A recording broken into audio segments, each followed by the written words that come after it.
Just so those of you who are wondering when you're getting out tonight, we have about 17 minutes to go until arrival at the gate. That should allow you to relax a little bit to hear some of this Torah. I met with a dear friend today who handed me his book. My friend Liel wrote an amazing book about, who else? The great Leonard Cohen. And the title of the book is A Broken Hallelujah. And the first story in the first chapter, which he told me to read, and he knows me, begins with this great line. Life as Leonard Norman Cohen knew ended on January 14th, 1944, the day his father died. That morning, he and his sister Esther, 5 years his senior, walked past the dead man's coffin, taking one last look at his round alabaster face. It was his younger sister Esther's birthday, his older sister, Esther's birthday, and when they returned home, Leonard, now the man of the house, told his sister that a celebration was in order. A birthday was a birthday, and there was a protocol to be followed. And for a moment they tried to be happy, acting as if nothing else had happened. But every thought led them back to the funeral home, to the high, cold forehead and the lifeless lips. And they started sobbing. Esther was 14. Leonard was 9. For a few days he did his best to carry on. The rules of the house, crafted with care by their father, Nathan Cohen, when he was alive, were still rigidly observed. Shoes lined up neatly in front of the beds each night, pressed jackets, ironed dresses worn to the dinner table every evening. Carrying on the affectations of a lieutenant in the 4th Field Company of the Canadian Engineers, who dreamed of one day seeing his son in uniform. But the inertia of discipline wasn't enough to keep emotions in check, at bay. Everything about the mourning rites of adults seemed designed to help the bereaved ease into the future. But Leonard wanted a few more moments with the past. One night he sneaked into his father's room and selected his dad's favorite bow tie. And with a pair of scissors, he cut a slit in the fabric and then scribbled a few words on a slip of paper, inserted them into the tie, and quietly he walked down the great staircase, opening the front door of the house. He tiptoed to the backyard, which abutted King George Park, and with the tall locust trees as his dark and silent witnesses, Leonard dug into the frozen earth, tossed the tie into the hole, and covered it with dirt.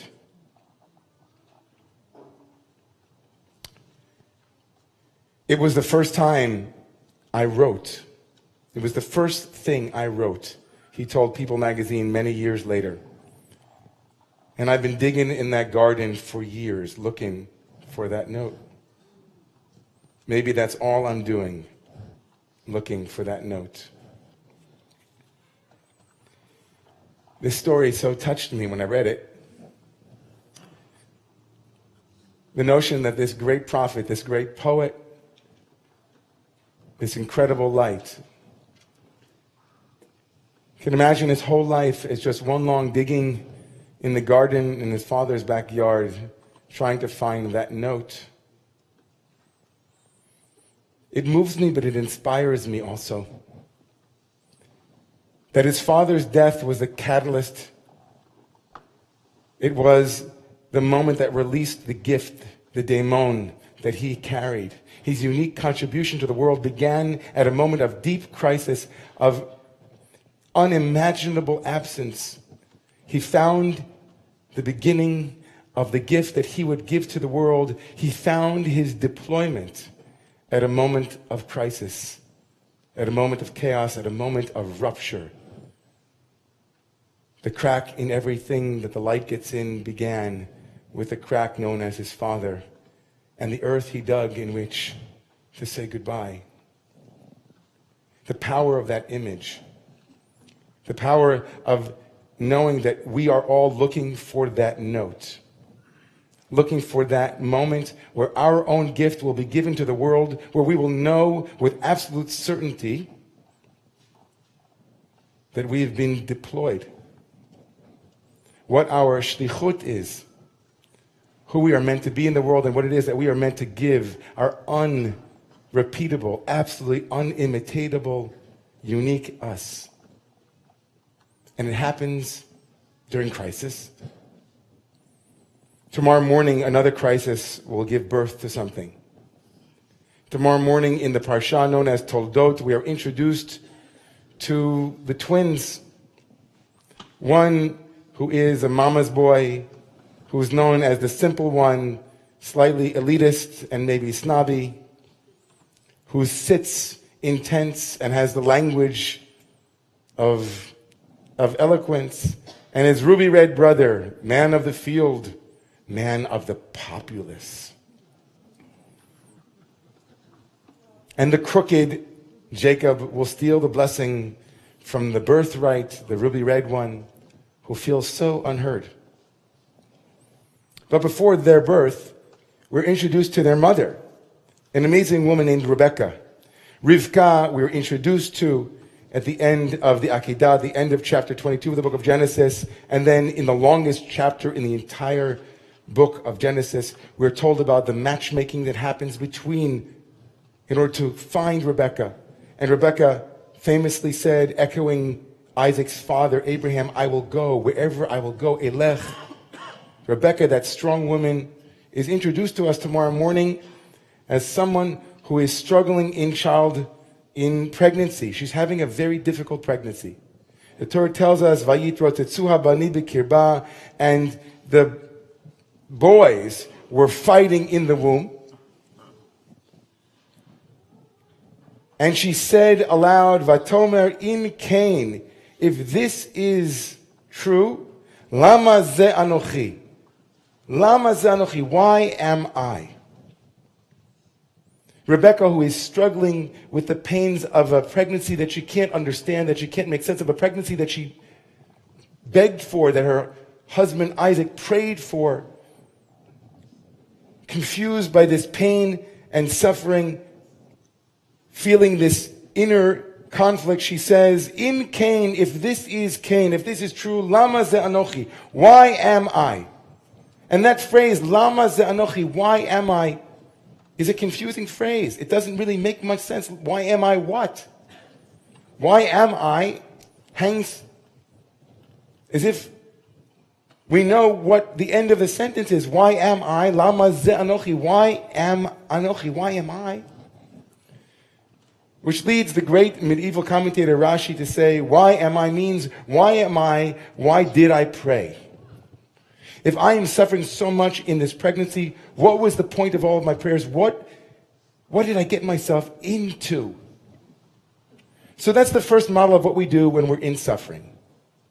When we're in pain, when we have a crisis, when something is hurting, we say,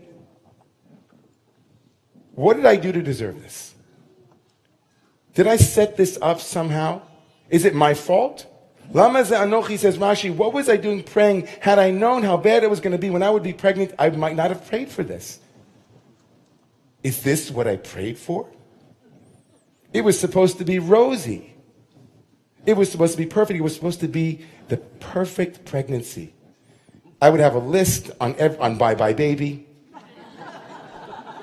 My girlfriends would come over, there would be tea. I wouldn't gain any weight in any part of my body whatsoever except right here. All of those things, that maybe, who knows, cultural conditioning might want, who knows. But the reality is, here she is, and she's suffering. And the very thing that she yearned for, she longed for, what she had anticipated, expected, is far from what she had hoped. In Cain, lama ze anochi, lama ze anochi. Why am I means, why am I here? Did I contribute to this? What was it? Was I crazy to think that this was a good thing? The Ramban Nachmanides has a completely different read. He says to Rashi, Nachmanides in his commentary says, Rashi, that doesn't really work in with the words. Why am I doesn't really translate to why did I pray?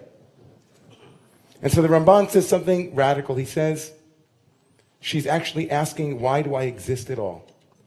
Lama ze anochi. Would that I would not exist.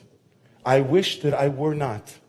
And echoing Hamlet and echoing Job, would that I were not is an existential question that Rebecca asked. She says, if this is the price, if suffering is what one has to go through in order for birth to happen, maybe it would be better if we had not been born.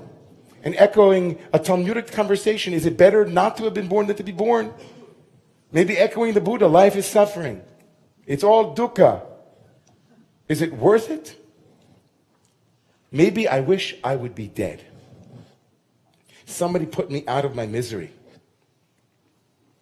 The Gur Aryeh, the Maharal of Prague, says to the Ramban, that works in well with Lama ze anochi. It actually works. Lama ze anochi, why am I at all, works with the words. But it doesn't sound like a very religious sentiment for someone as great as Rebecca, says the Maharal. What she's really asking is, and this is the end of the Dvar Torah, everybody.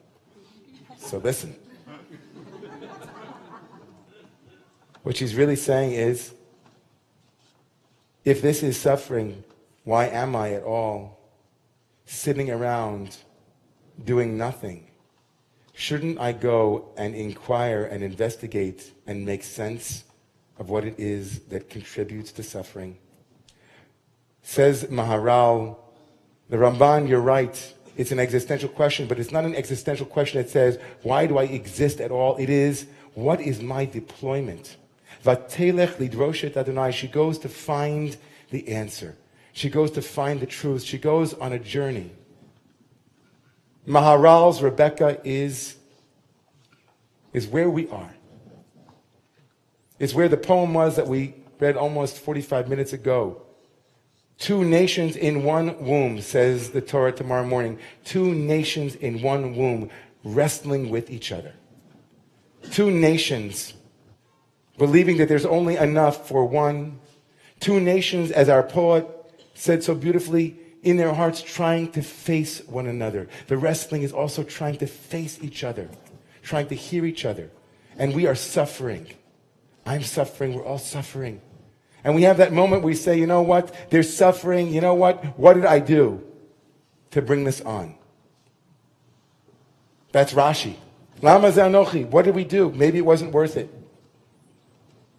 We have a moment with, like the Ramban, we'd say, you know what? It hurts so much, I'm just cutting off.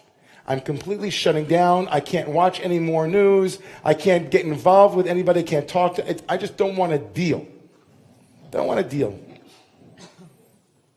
I like the Maharal. It is an existential question each and every one of us faces every moment now. Lama ze anochi. Why am I? But not, why am I wish that I weren't, but why am I here? Lama ze anochi. What am I being deployed to do? What's my deployment? Every day as I watch the news, Rachel Maddow, Fox, I'm watching all the sides. And I'm watching this parade of people coming to the president-elect, and I'm thinking to myself, I want to serve. I want to serve. Let me be the ambassador of love. I want to be the Secretary of State of Union. Make me, God. Give me a job. I want a job. I want to know what to do. I want to know how to bring more light to the world. I want to wake up in the morning and I feel the pain around me and I want to say, Lama ze anochi, why am I here? Let me remember. I'm deployed. I have a shlichut. I'm here for a purpose. In a world where macro issues are now facing us so deeply, we can forget the micro issues that generate love. I was watching another news program, and there was a little girl from Africa that was being interviewed because her school had been the recipient of money that was intended towards uniforms. And I think it was Lawrence O'Donnell or somebody else was interviewing her and asking her questions, and she was the most beautiful, radiant girl I've ever seen. I felt her presence through the screen, her smile, her honesty, her tmimut, her simplicity and integrity. And she said, before we go, I want to give you a poem. And he said, okay. And she started this poem. And the title of the poem was, Little by Little. Little by little we will bring light. Little by little we will bring love. Little by little, little by little. Lama ze anochi. Why am I here? Little by little to reveal what your shlichut is, what your deployment is. So in honor of Rebecca, tonight and this weekend, in honor of her incredibly important question, why am I? I vote for ambassadors of love. I vote for all of us to be deployed. And at every moment to say, I don't know exactly what I'm doing yet with my career. I'm not really sure what I'm doing yet with my partner. I have figured all of it out. It all will come into focus at some point. But I know one thing without any shadow of a doubt, that each and every one of us, and me and you, we are here to little by little change suffering to compassion. So, will you take the job? Let's rise together.